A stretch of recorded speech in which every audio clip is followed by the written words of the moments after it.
Comment vous allez, monsieur? Très bien. Et chez toi? Vous allez bien? Je vais bien. Ouais. Oh, je vais bien. Je vais bien. Okay. Et les 13 clés pour développer la...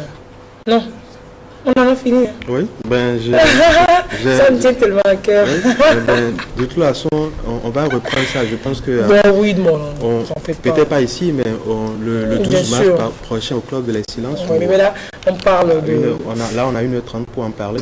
Pour reparler des clés, voilà, là, pour finir les clés. Il y a beaucoup qui en ont demandé, donc on va reprendre ça au Club de l'Excellence, à Gora Senghor, le 12 mai prochain.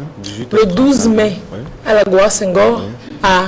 de 18h30 à 20h. De 18h30 à 20h. Entrée libre et gratuite, donc pour reparcourir les 13 clés pour développer la confiance en soi. 12 mai, 18h30 à Gora Senghor, entrée libre et gratuite. Aujourd'hui, c'est 3 questions pour développer son automotivation et atteindre n'importe quel objectif. Vous dites n'importe quel objectif? Bien sûr. Vous voulez que je vous donne l'objectif en question? Allez-y. N'importe quel objectif? Allez-y. Je vous épargne de ça. Donc, on peut atteindre n'importe quel objectif. Ben, je comprends que ça crée un tic en vous. Et je parie que la plupart des téléspectateurs également tiqués. Le principe, il est clair. Et de plus en plus, nous nous rendons compte que dès qu'un homme se fixe un objectif, on est capable de l'atteindre.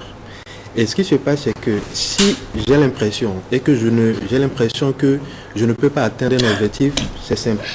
C'est juste parce que je ne sais pas encore comment ça fonctionne, ou c'est parce que je ne possède pas encore les compétences et les capacités pour pouvoir atteindre cet objectif. Donc, par principe, tout objectif est atteignable. Peut-être même que je ne me suis même pas encore bien défini l'objectif. Des fois, on pense à quelque chose, mais vaguement, on n'a pas encore bien défini, bien compris pour pouvoir se donner les moyens. Bien sûr. C'est pour cela d'ailleurs que, avant de nous poser ces 3 questions, on fait 2 préalables. Le premier que vous venez de faire, et le deuxième, c'est pourquoi est-ce que je tiens à atteindre un objectif. Et il y a un auteur, Jim Collins, qui dit que si un homme décide d'atteindre un objectif, la première étape par laquelle on doit passer, c'est de définir son why. Pourquoi est-ce que je vais atteindre un objectif? Si vous arrivez à savoir pourquoi est-ce qu'un objectif vous tient à cœur, vous avez fait une grande partie du chemin. Mais généralement, nous ne savons pas pourquoi est-ce que nous voulons atteindre un objectif, ou nous suivons le mouvement, ou nous suivons la masse, qui fait que, in fine, nous avons l'impression que ce à quoi nous aspirons est impossible. Vous avez vu tout à l'heure, celui qui nous a précédé, il dit que pour faire ce métier, ce n'est plus une affaire de je veux le faire comme profession, mais je le fais par vocation. Donc vous comprenez que quelqu'un qui va faire quelque chose, ou bien va faire ce métier par vocation, que celui qui le fait parce qu'il veut gagner de l'argent, les 2 personnes ne le feront pas de la même manière. Bien sûr. Donc la différence commence par naître à partir de là. Bien sûr. Voilà. Et donc quand nous doutons d'un objectif, c'est parce que nous ne savons pas encore comment ça marche, ou nous ne disposons pas encore de compétences et de capacités pour pouvoir l'atteindre. Et la preuve, c'est qu'il y a quelques années, beaucoup de gens sont convaincus qu'il y a certains objectifs qui ne sont pas atteignables. Je vous donne un exemple. Il y a près d'un siècle, les scientifiques de l'époque étaient convaincus que quelque chose qui pèse plus que l'air ne pourrait pas voler. Et ils certifiaient que quelque chose qui pesait plus que l'air ne pourrait pas voler. Mais aujourd'hui, un avion peut prendre 50 personnes. Ils en construisent tous les jours, ils réfléchissent à le plus gros.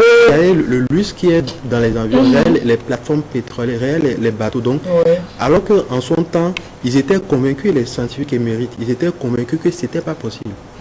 Et ce qui se passe, c'est que on se rend compte que nous, hommes humains, nous ne sommes que à l'utilisation, nous n'utilisons que une infime partie de notre potentiel, 10 à 12% de notre potentiel.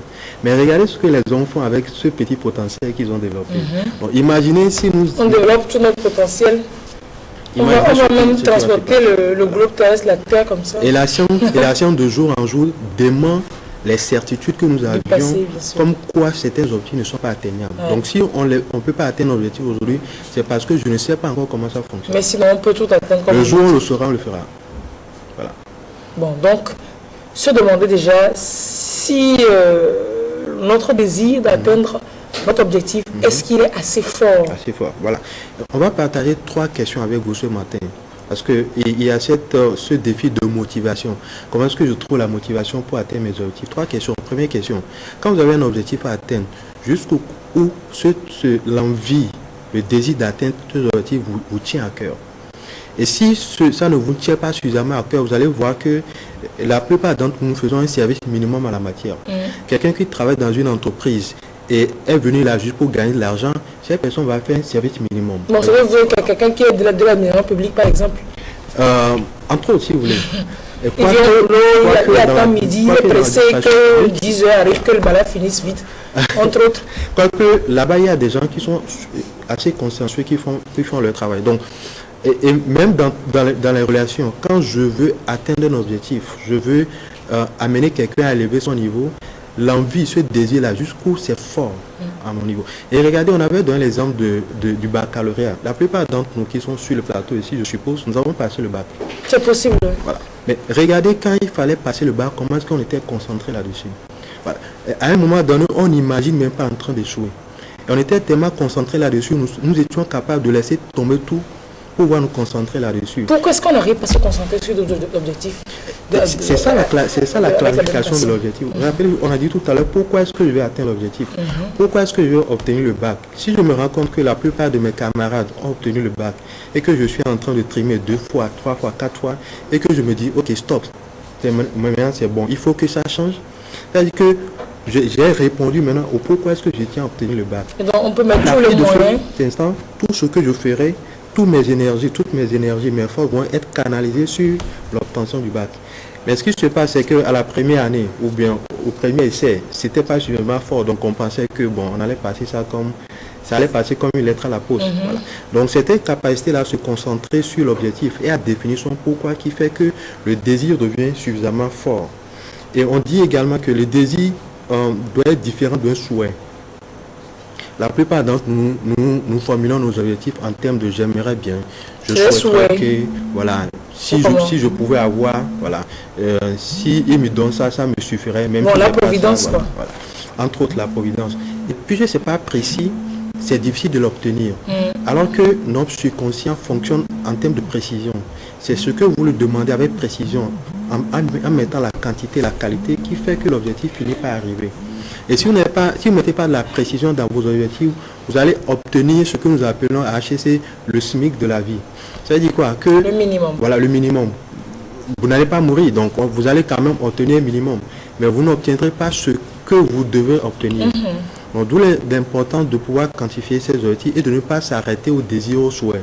J'aimerais, je souhaiterais, si j'ai ça m'irait. Ou bien, vous voyez des gens qui viennent en entretien, vous leur demandez quelles sont vos prétentions salariales, et dit, ce que vous trouvez, donnez-moi ça. Ou bien, si j'ai le minimum qui peut me permettre de me déplacer, ça me suffirait.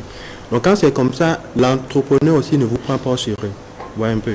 Donc le désir doit être un peu plus fort qu'un souhait, qu'un vœu. Voilà.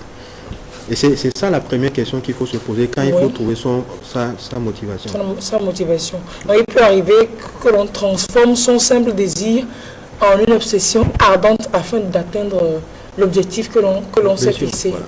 Et c'est la transformation du désir en obsession qui permet de pouvoir être suffisamment déterminé. Je vous donne un exemple qui va certainement nous faire sourire à nous tous. Regardez quand un homme désire une femme ou une femme désire un homme. Regardez toute la passion que nous mettons dedans quand nous désirons avoir l'attention du sexe opposé. Et il y en a qui vont jusqu'à dire je n'arrive pas à manger, je n'arrive pas à dormir, je n'arrive pas à me concentrer. Pourquoi? Toute son attention, tout son être, son corps, âme et esprit est concentré sur l'objectif de je veux l'avoir, je veux avoir ce monsieur, je veux avoir cette dame.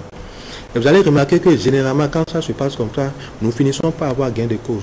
Pourquoi? Tout notre être est mobilisé pour atteindre cet objectif. Donc c'est cette capacité à rendre un objectif obsessionnel qui nous permet de finir par atteindre un objectif. Donc si vous avez la capacité d'avoir un objectif et de vous concentrer comme une femme qui désire un homme ou un homme qui désire une femme, ça devait aller. Quel que soit ce qu'on recherche. Voilà, quel que soit l'objectif. La deuxième question, vous dit, c'est de se demander, ces gens, croyez-vous vraiment que cette réalisation soit possible afin de trouver des raisons pour agir et ne pas justifier l'immobilisme. Voilà. Et la deuxième question qu'il faut se poser, c'est de savoir est-ce que cet objectif est réalisable et atteignable. Quand on le dit ainsi, on n'est pas en train de demander aux gens de transformer les objectifs en objectifs réalistes. Mais demandez-vous ce que je m'en vais faire. Est-ce que quelqu'un l'a déjà fait quelque part? Est-ce que quelqu'un l'a déjà essayé et a pu réaliser ça? C'est parce que quelqu'un n'a pas essayé qu'on ne peut pas l'essayer? Bien sûr. Et quand vous demandez si quelqu'un l'a déjà essayé, même si la personne n'a pas réalisé, qu'est-ce qui a manqué à la personne qui a fait qu'elle n'a pas pu réaliser ça? Mais la question essentielle à se poser, ce que je m'avais fait, ce que je veux faire, est-ce que quelqu'un l'a déjà fait quelque part? Et nous allons parler une autre fois de la performance intentionnelle. Pour dire que le succès est quelque chose qu'on peut prévoir. Si quelqu'un réussira, on sait ça. Donc, le succès est quelque chose qu'on peut prévoir, qu'on atteint de façon intentionnelle. Donc, si je désire atteindre un objectif, est-ce que quelqu'un, quelque part, l'a déjà fait? Si la personne l'a fait, comment est-ce que la personne a procédé? Si la personne a procédé d'une manière, il est question pour moi de prendre ce mode de fonctionnement et de l'amener dans mon cas pour pouvoir l'adapter afin de pouvoir atteindre cet objectif. Donc, si c'est quelqu'un l'a déjà fait quelque part, ça veut dire que chez moi aussi c'est réalisable. Bien sûr. La question de savoir comment est-ce que la personne a procédé et j'identifie le prix à payer pour pouvoir atteindre cet objectif et je travaille à pouvoir atteindre cet objectif. Donc, deuxième question à se poser, est-ce que cet objectif est réalisable et travailler à pouvoir y aller pour ne pas être dans l'immobilisme. Parce que la plupart du temps, nous trouvons des excuses pour justifier le fait que nous n'agissions pas. Et ça, ce n'est que la première partie. Et ce n'est que... la première partie voilà. De ces 3 questions. Voilà. On a fait une question et demie. On va faire une question et demie donc, dans la prochaine rubrique. Oui, oui donc la troisième question, voilà, pour finir rapidement, c'est: avez-vous une image mentale claire et précise de votre objectif? Parce que ce qui nous permet de réussir nos objectifs, c'est l'imagerie mentale. Quand j'ai un objectif à atteindre, quand je suis... Il faut visualiser cela. Est-ce que j'ai une image mentale claire de ça? Si je n'ai pas une image mentale claire de mon objectif, ça va être difficile pour moi de l'atteindre. Parce qu'on ne peut pas me donner quelque chose, je ne peux pas obtenir quelque chose dont je n'ai pas conscience. C'est cela. Donc il est important d'avoir une image mentale claire. On se crée le paysage dans sa tête, on vit la chose, on voit la chose, bien sûr. On la réalise dans notre esprit. Bien sûr. Et puis on la visualise et on travaille pour. C'est cela. Et pour corroborer ça, une phrase de Al Urban qui dit: si vous êtes habité d'un désir ardent, d'une conviction inébranlable et d'une image claire de votre succès, vous aurez toute la motivation qu'il vous faudra dans la vie.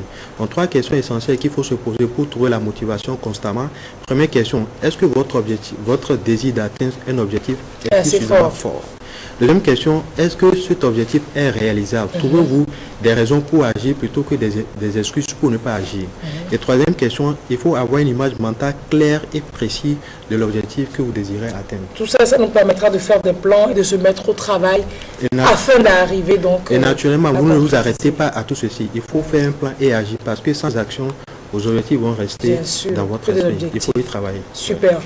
Marcelin Gandounou, 92 86 01 46 ou alors Marcelin avec G à la fin, marcelin@gmail.com.